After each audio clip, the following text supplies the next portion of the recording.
ఈ ఏప్రిల్ 13వ తేదీన మన తెలుగువారందరూ కూడా ప్లవనామ సంవత్సర ఉగాదిని ఎంతో వైభవంగా సెలబ్రేట్ చేసుకున్నారు. అలాగే సినీ సెలబ్రిటీస్ కూడా ఈ పండుగను నిబంధనలు పాటిస్తూనే ఎంతో వైభవంగా ఫ్యామిలీ మెంబర్స్తో కలిసి సెలబ్రేట్ చేసుకున్నారు.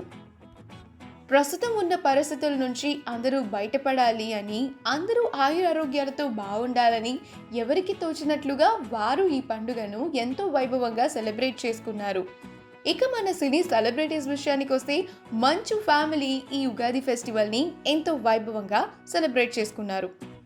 వారి సెలబ్రేషన్స్కి సంబంధించిన ప్రీషియస్ మూమెంట్స్ని లక్ష్మీ మంచు సోషల్ మీడియా వేదికగా అభిమానులతో షేర్ చేసుకున్నారు. అందులో లక్ష్మీ మంచు, మోహన్ బాబు గారు ఇంకా నిర్మల గారు కూడా ఎంతో చూడముచ్చటగా కనిపిస్తున్నారు. ఆ ఫొటోస్ చూసిన అభిమానులంతా ఎంతో మంచి ఫ్యామిలీ, హ్యాపీ ఉగాది అంటూ కమెంట్స్ పెడుతున్నారు. ఈ వీడియోలో మనం మంచు ఫ్యామిలీ ఉగాది సెలబ్రేషన్స్కి సంబంధించిన కొన్ని ప్రీషియస్ మూమెంట్స్ని చూసేద్దాం. ఈ వీడియో కనుక మీకు నచ్చినట్లయితే మీ అభిప్రాయాన్ని కమెంట్స్ ద్వారా మాకు తెలియచేయండి. మా ఛానల్ని సబ్స్క్రైబ్ చేయడం మర్చిపోకండి.